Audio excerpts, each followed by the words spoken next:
Good afternoon and welcome to the West Virginia Virtual School Student Orientation Program.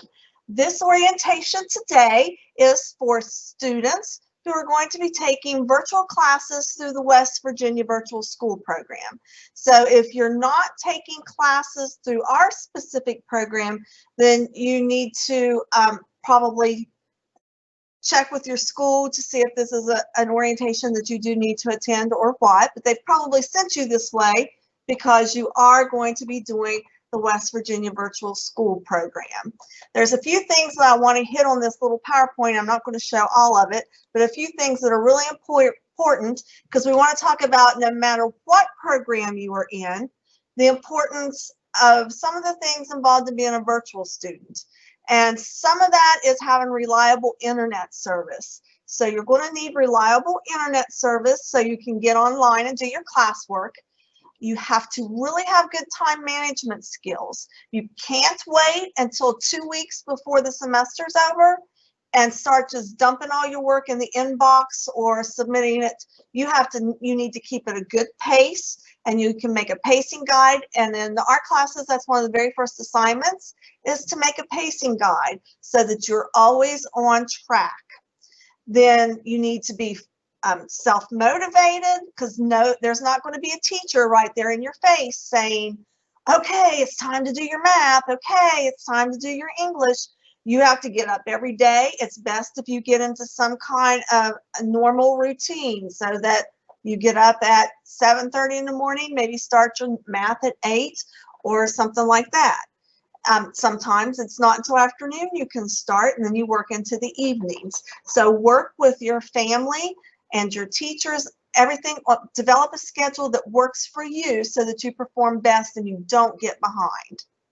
You need to be flexible, and you have to know that, if your computer goes down, it's your responsibility to get that computer fixed. Your internet goes out, you can't use the excuse of, I don't have any internet.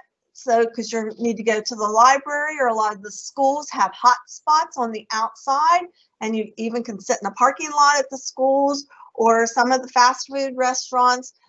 A neighbor, grandparent, somebody has internet service that you can probably get to, and they'll be glad to share that with you, I'm sure. Now, always remember too, if you're in the full-time virtual school program at your school, that you are still part of that local school system. So you're participating in their events there. You're still a student, very much there. You're just taking your classes virtually instead of in that brick and mortar environment. There's a couple of terms you need to know the difference in before you continue on into virtual school. And one is teacher. And who is your teacher? Well, I'm going to show you here in just a little bit how you're going to know who your teacher is. And you're going to ask that teacher about your grades. If you have a question on your content, you need to be asking your teacher for clarification. You're going to talk to that teacher most of the time via email. And sometimes, though, you'll do Teams type visits like we're doing now, only you'll be able to interact because this is a large live event, because we didn't know how many people would sign up today.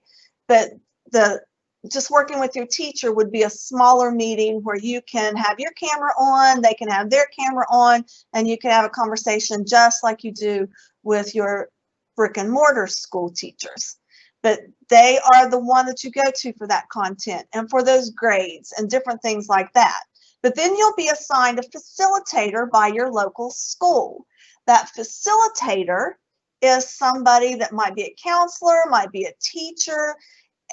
It could be somebody not even at your school, that's somebody extra that they've employed to be the facilitator and the liaison between you and the teacher. If there's any kind of problems between the teacher and the school, that's the person you go to locally. So if your computer doesn't work, the first person you're going to, and it's one that the school gave you, is your facilitator, and say, my computer went bad or something and it won't come on. Then they're going to hook you up with the technology person there at the school. It's going to be the same person probably who you would take your computer to if you were actually in that brick and mortar school for face-to-face classes.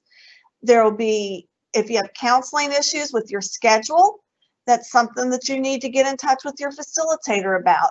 If you wind up in a class and it's not the correct class, you need to tell your facilitator, hey, I'm in Algebra 1 and it's supposed to be in Algebra 2, and the facilitator will take care of getting you dropped from Algebra 1 and getting you signed up for Algebra 2. You need to work with that local person, because those are the people that can make those kinds of changes and those kinds of differences. In this class, you'll also notice that the final exam in most of the classes is password protected. Nobody is supposed to give you the password, so you don't need to email the teacher and say, hey, give me the password, because the teacher can't give it to you. The facilitator can't give it to you. The password must be proctored. The facilitator will have the password, and you'll either come into the school and they will release the type the password in on your screen and release the exam, or they will do it virtually. So that's going to depend on your local school and what you set up with that facilitator, because they have all kinds of different options these days, and that is all controlled by the local facilitator, because we want to make sure you're the one doing the work, and we want to make sure that you don't have any questions before you take the exam, and that you feel confident, and it's just kind of a little process to go through. So just knowing a little bit about what that kind of background is about being in the virtual school program and being a virtual school student, the first thing that you need to know is that you have an Office 365 account. So you have Microsoft Office, PowerPoint, Excel, you have an @STU email account, and you need to use that @STU email account to communicate with your teacher, because if you email and your Gmail account is soccergirl32@gmail.com, your teacher has no idea who that is. And that could be you, but it could be some neighbor of yours or something, and they actually say that they're you and try to get in on your stuff and know what you're doing, and we don't want to do that. That's against the law for us to talk to other people about you and your progress. So we want to make sure that you use that @stuk.k12.wv.us email. If you do not know what your @STU email account is, you need to ask your school, because you need to log into that every day and multiple times a day, because that is how your teachers will communicate. And if you need the password for that account, you need to get that from the school as well, because we can't give you that information, because there are forms that you have to fill out. You've probably seen them. They make you sign one every year called an acceptable use policy that says you're not going to use the @K12 email account or anything provided to you by the school for anything other than school use. You also have a OneDrive there, and I encourage you to save all your assignments on OneDrive, so that way sometimes there are technology glitches, and if the internet goes out while you're trying to upload an assignment, if you haven't saved it to your OneDrive or somewhere like that, then you could lose all that work, and then that's big time bummer, and you have to redo it and do it all over again. So how do you log into that? Let me just pull over, and you can see here's the address. If you would do just office.com and type that into, there you go. And there's what your account looks like. That's mine. I'm going to log out of that. But it's office.com is where you need to go. And you'll see inside of your office.com lots of different icons once you're in there. And you'll see Word, Excel, PowerPoint, SharePoint. There are tutorials on the Department of Education website if you have any trouble with those whatsoever, or you can contact your local facilitator and ask if she can help you get logged in, or he, or they've probably already, many of you, they've already taught that to, or they can give you directions. They might have them on your school website or something like that. It's important for you to get into your email, because once we put you in class, you're going to start getting emails that say you've been approved to take such and such class, and then you're going to get one that says probably, oh, you're in here, log in here. And it's going to tell you to go to https://wvlearns.k12.wv.us. Let me pull this screen over here real fast, and it's written right there. If you want to whip out your phones real fast and take a picture so you always know where the login is. And when we get in there, I'm going to show you some of the different things that these buttons will do, so that you just know for sure exactly what's going on. Okay, so this is what the screen will actually look like when you type in that https://wvlearns.k12.wv.us, and you're going to put the same information in here that you use, that was given to you by your school, as your email address and your password for your email account. So that way you only have one password that you have to remember. So I'm going to click submit. And because, let me do it again. Of course that would happen.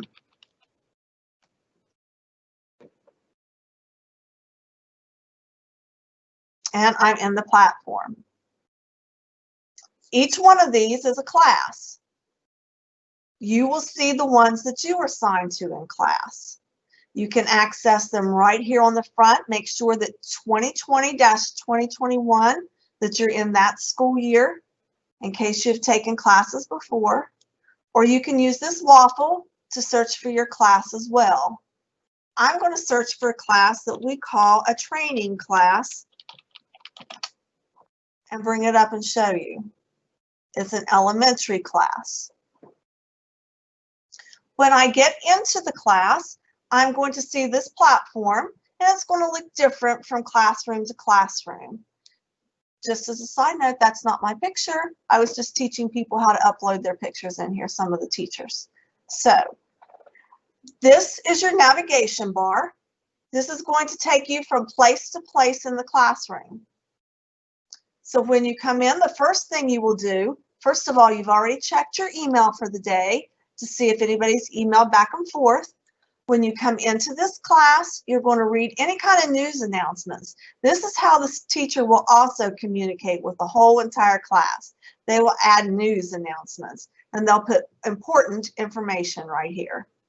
You'll be able to see other important information over on the right-hand side of the screen, based upon your role in the classroom. So after I've read my news announcements and I'm ready to start my work, I want to go over here and click course name, course home, and then I want to click content. I really didn't need to click course home. It just takes me back to that place. So this is the content for this particular course. So the thing that I want to see first, and you can see people have played through here, is there is an orientation that I actually want you to go to, because the very first thing is a lesson that is called Navigating the Course. And it tells you what different things mean and how to access different tools in the course. We've just actually covered a lot of that because it's about getting into your office and it's telling you how to go about the different navigation bar, everything there. And you just keep working through this. So I was at the Navigating the Course, and then I read it, so I can go to the next page, and I'm going to click that button right there, and I'm keep going on. The first thing is they will be putting things in here to introduce themselves to you. If there is nothing there, then email that teacher that you saw on the very front page, their email address, and say, hey, your introduction's not in the Let's Meet Your Teacher, because they may have thought that they did that, or they've just missed it, or they forgot to hit save or something like that, because many of them are learning to be virtual teachers just the same way you're learning to be a virtual student. And then the next assignment, and the very first assignment that you're going to see, is for you to introduce yourself to the online teacher. So you will learn how to go get your 365 your Office account. Remember that looks back like there, right there. And then you're going to create a document and you're going to upload it to this Dropbox. And in that document, you're going to say like, hi, Mrs. Burdett, my name is Cheryl and I go to Ripley High School. I'll be a junior this year and I'm really excited because this year I'm going to be on the soccer team. And I have this dog at home that I really love and her name is such and such. And I go to dance class on Friday nights and it's an advanced dance class. And when I grow up, that's what I want to be as a ballerina. So you can put any kind of stuff, information like that. Same kinds of things that you would say to your brick and mortar teacher when you're meeting them and it's the first day of school and you walked in there and say, hey, tell me a little bit about yourself. This is your opportunity to let your teacher know who you are because you will build that relationship with your teacher. So then you're going to keep going through the orientation, which we're going to cover a little bit about today. Right now it's referring a lot to about 14 days, but we have a special agreement for this school year and you have until October 1st to get started in your courses if, and this is a big if, your local school and your county allows you to October 1st. Each school in each county sets those deadlines and those particular dates, but we're willing to work with them until October 1st. Now, if they don't allow October 1st, there's nothing that I can do about it. We're just trying to do everything we can to make sure that everything is, you have those opportunities this year because things are so different in the world than they were this time last year. So make sure you check with your school to know exactly how long you have before you quit the program without being penalized. Then here's the pacing assignment, and you will do that pacing assignment and you'll submit it so the teacher can see what kind of schedule that you intend to keep for the class. And they want to hold you to that and help you so you don't get behind. And they're going to tell you a little bit more about that so you see how to move through the orientation. Then once you finish the orientation, what you'll do is you'll go on to the next class. And this is where the assignments actually start. And a lot of times they start with a pretest. Don't worry about that pretest. Don't feel like you have to make 100% on a pretest. The reason is that pretest is there to let the teacher know exactly what you already know. So that way they can measure how much you've learned during that particular unit. So if you only get a 3% or you don't get even one question right on the pretest, that's okay. It doesn't hurt your grade. It is there for the teacher so that they can see what you know about this topic before she gets started. Because she may alter, or he may alter, what assignments he gives or instruction or different things like that based on the pretest. And they might even have you skip some assignments if you do really well on a pretest. That's going to vary from teacher to teacher, the same way that it varies in your brick and mortar classrooms. And I'm not going to go through all that. You can just play with those too. Like when you get there, let me click it one more time. This is an elementary class, and there are a lot of different features in an elementary class. So if you're here for an elementary program, you'll be able to see there's a speech where it will read it to you, and that's built into some of the classes. And you can print different things and stuff like that. And there's a toolbar over here to get everything started. But then it'll tell you exactly what kinds of things to do down at the bottom. Here's your assignment. So it gives you your lesson. The one thing you want to watch is here. This might say page 1 of 5. So make sure you would look at all 5 pages if it said 1 of 5, especially in your older grades. Let me find another assignment down through here. The ones that have this little box that say external learning tool, those are all the lessons and the directions and things like that in most of the courses.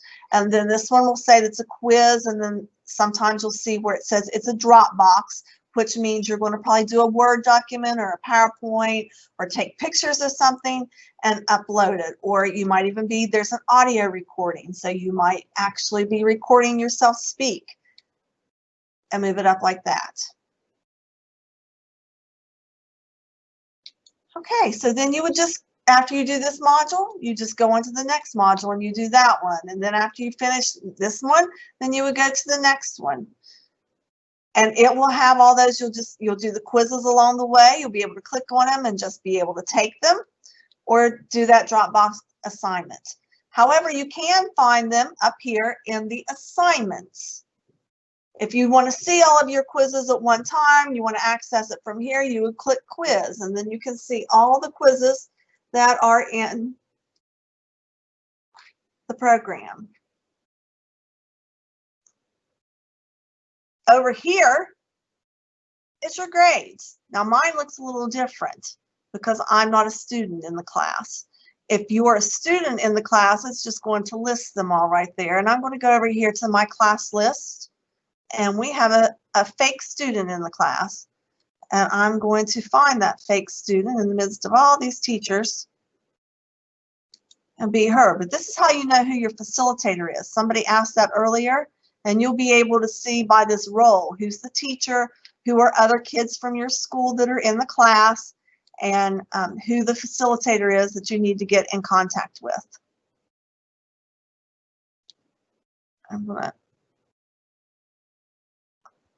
Our student may be out of there because I think she actually is now enrolled in virtual classes.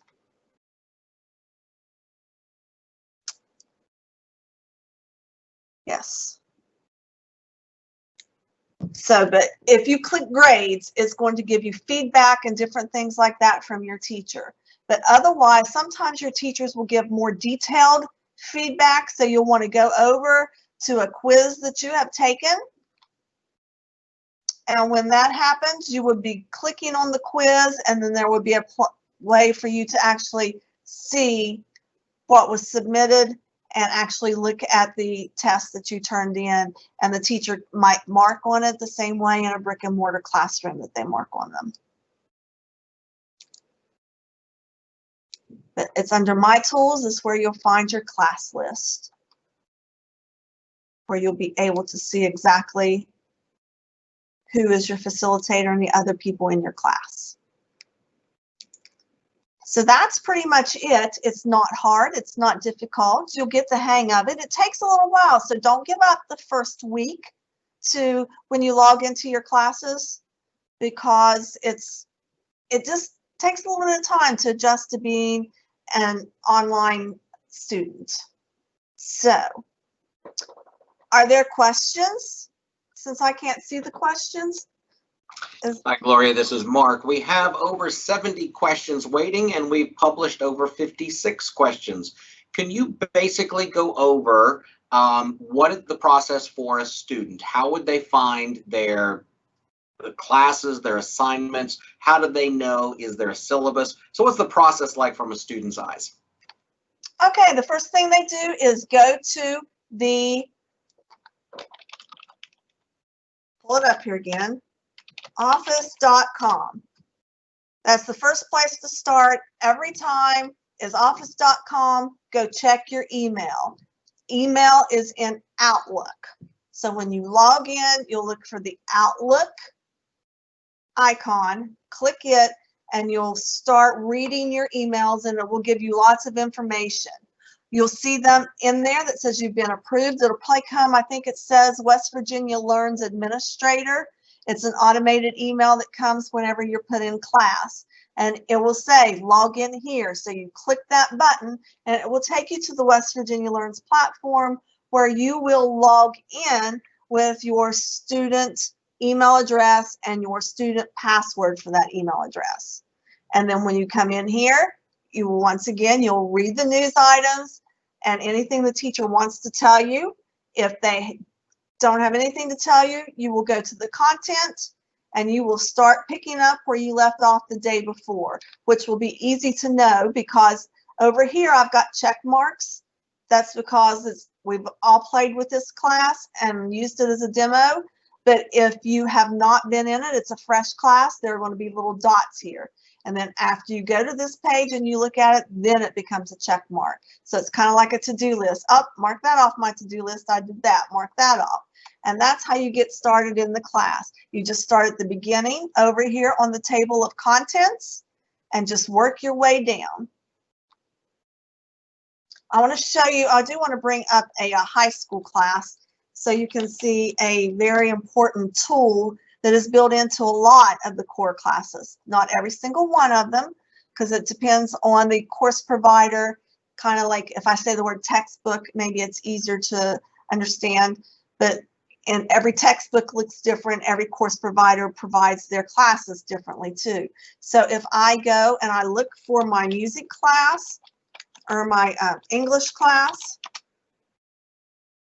and I'm just going to pick up, I want English 10, and I'm going to pick up this one.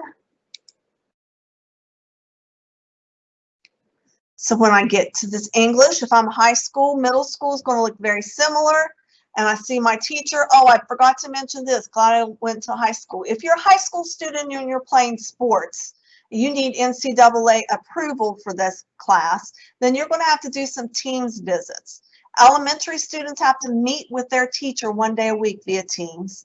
Middle school students don't have to meet with their teachers unless they are taking an advanced high school class that is either a math, science, social studies, English, or world language course. But you have to meet NCAA requirements so that you can play sports in college. And that means doing Teams meetings, kind of like we're doing today with your teacher, maybe once a month is about the average that happens. So when you get into this class, if you're in an English class that looks similar to this one and you go to the content, there's a very important place for you to go that you'll want to keep earmarked. It's in the welcome. If you see a button over here that says welcome, this is what you need to do. Go to course information. And right here, it says PACE charts. So you'll want to click there. There's a syllabus there as well, the PACE charts, and it will allow you to pick a pacing chart. So if I just wanted to do the traditional pacing chart for this class, which means I'm going to take this first half because each class is just half of what you need for this school year. Unless you're in like an elementary music or PE or middle school music, PE, art, those kinds of classes that you typically only take every 9 weeks or something you rotate in. But your core classes, you're going to do this traditional pace, and it's going to be able to tell you what you need to do first week, second week, third week, fourth week, and so on. And it even gives you 2 weeks of vacation in there so that you can float and get caught up and things like that. That way you know exactly what to do to stay on task. And that's in a high school course. But that's how you get started.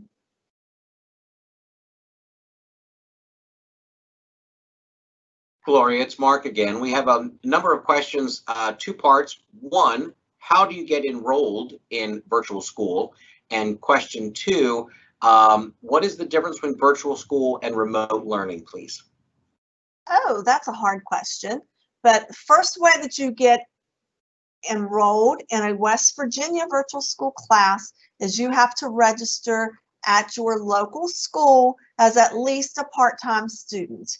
So you have to be in what we call WEVIS, a student information system. And when you do that, then the school counselor or somebody at the school will take care of putting you in class. And the second part of that question, once again, was the difference. Remote learning is something that occurs with your public school system, and the governor is the only one who can declare remote learning in session. Gloria, we have a number of people who are saying they're seeing some of their classes, but not all of their classes. Would you tell us about the army of people keying classes in, please? Oh, there is probably 50 to 100 people that are doing registrations right now. And it's just taken a while because right now, I think the last account I had, there were 40,000 registrations for classes. That doesn't mean 40,000 students, but 40,000 teachers. I mean, registrations for course requests. So we have a team that's working on English and some science and some math and social studies. So you're going to see them start popping up, and the goal is to have everything in class by, everybody in class by next Tuesday, but you'll at least have partial classes if the registration, some schools are just now registering, so it kind of pushes those back a little bit. But we are working on it day and night. That's why I have dark circles under my eyes. Are there any more questions? There are about 117 more questions, but most of them follow along the lines of how do I get started, which you already talked about. How do I get enrolled, which you already talked about. What is the difference between remote learning and virtual school, which you've talked about. We do have several parents asking about virtual school for very young grades like kindergarten, first grade, second grade. Can you talk about that, please? We do have virtual school for kindergarten, first and second grade. Preschool is not an option, but we do have it that way. And it's going to take a lot of parent involvement, family involvement for that, for those ages. The younger, what we have found, the younger the student, the more help they need from the parents, the facilitators, and the online teacher, which is one of the reasons we require the Teams visits every week, because we just feel like it's important for them to be able to see their teacher and interact with their teacher at least once a week. But different parents have different schedules, so you'll coordinate that with the actual elementary teacher. It is not, we don't want a lot of screen time. We wouldn't expect them just sit there for 4 hours looking at a screen. There are fun things to do in here. We try to make it interactive so that there are games for the students. And I'll be honest with you, I have a little granddaughter that's going to be in kindergarten, so I just kind of wanted to see for myself what that would be like. And we started the very first lesson. I pulled it up just to see what she thought. She was able to move the mouse around on the computer, and she just jumped right in. And we learned about question words, and she was asking her mommy even the next day, can we go to Mimi's house and do more kindergarten? And then she would keep saying to her mommy, what are we having for dinner tonight? Who is coming to swim today? And my daughter finally said to her, Harper, why are you talking like this? She says, I'm using my question words that I learned in kindergarten. So I was real tickled. So I think that there's going to be a lot of success for the kindergarten students, but it does take a lot of involvement with the parents because they can't read yet. And while it does read to them, there's going to be, the parents are going to need to be interactive in that learning process. Gloria, another question that's very common is, will we be seeing the teacher face-to-face on a Teams video call, or will we be working at our own pace? The combination of all of that. The elementary will see the teacher once a week on Teams video. The athletes that are taking high school classes that need that NCAA approval will have Teams events with their teacher to meet those NCAA requirements. But then there are other people who will not do so. The middle school, there's not a lot of reason for the middle school to have that. So it's going to be a lot more independent, working with the teacher via email and only having those Teams events and meetings if the student really needs that help and interaction. But the county may require them to do it more often with facilitators, because I do know some counties that make you check in via Teams with the facilitator once a week. So that could be something in addition to what we do in the virtual school program. Another common question is, what if a student is using the virtual school curriculum and then later in the year they decide to go to the brick and mortar school? Will they be able to do so? Will they be prepared? That is they would be prepared if they've been doing their work, but that's a local level decision on what to do, on how that can happen. Some will not allow it, some will. Is a virtual school student allowed to work in advance, to work ahead? they're self-paced. So they work at their own pace. They could actually finish early. They just can't finish late. Will the local teachers be the online teachers?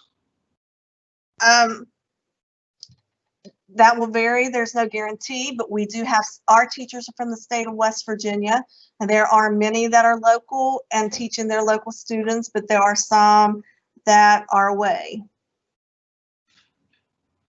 And if someone, let's say a parent, is very confused about the process and they need to talk to someone, do they call you or do they call the local school?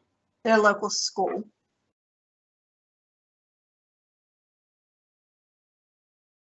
I am scrolling through the questions. Most of them seem to be variations of what you've actually answered already.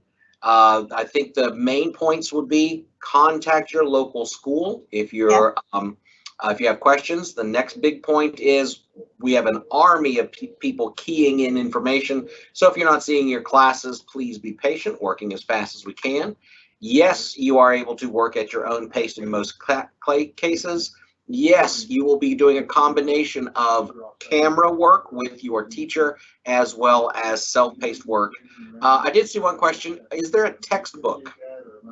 Not typically. Most of the lessons include the content. There are some AP classes that require an e-textbook, and that's because College Board requires that students have access to a college level textbook.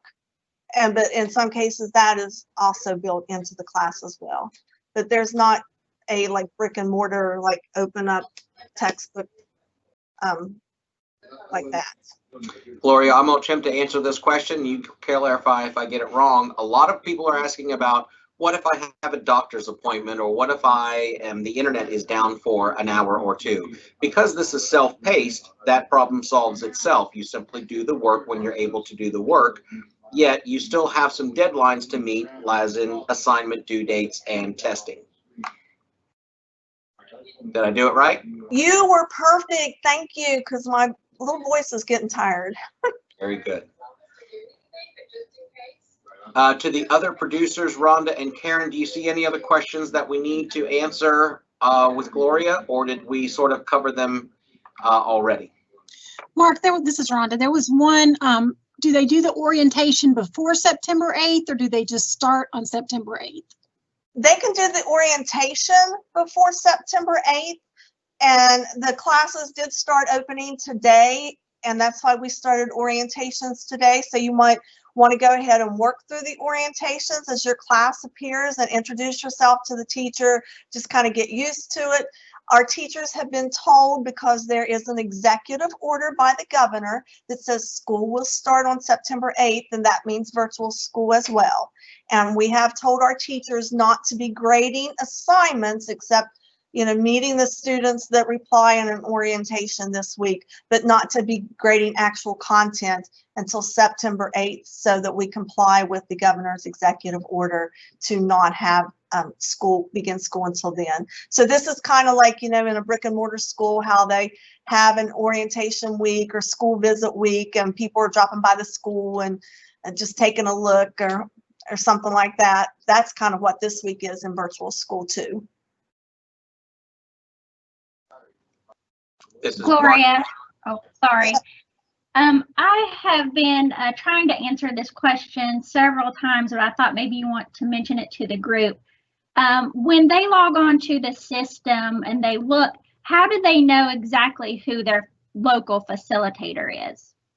If they will go to My Tools and they go to the class list, then they will be able to see in the role here, like this all says teachers, but if there were a facilitator here, then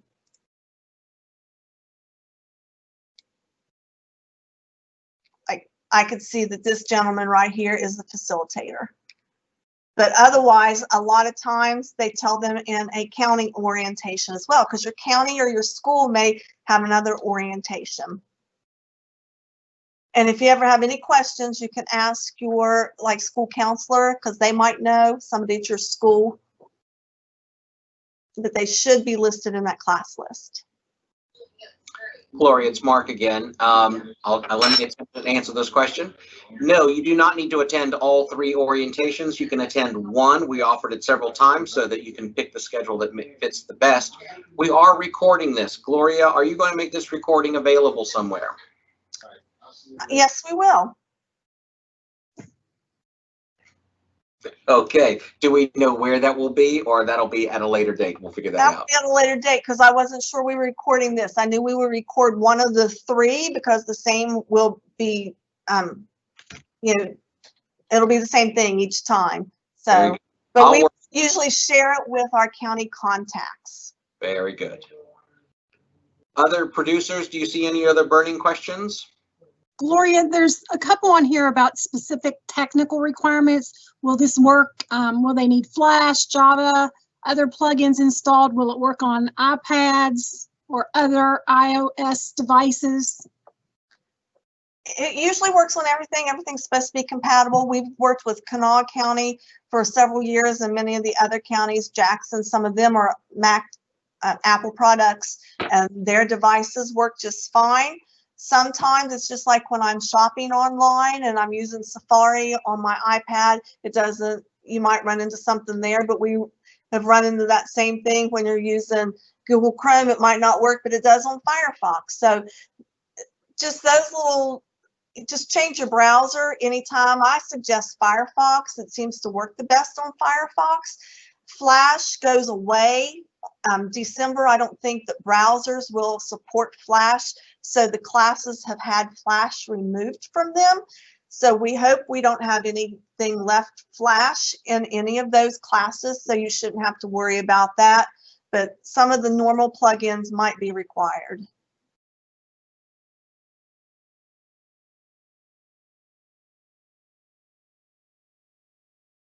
Karen or Rhonda, do you see any other questions? Gloria, would you close the session? And then Karen, would you end it, please? Bye, everybody. Thanks for coming today.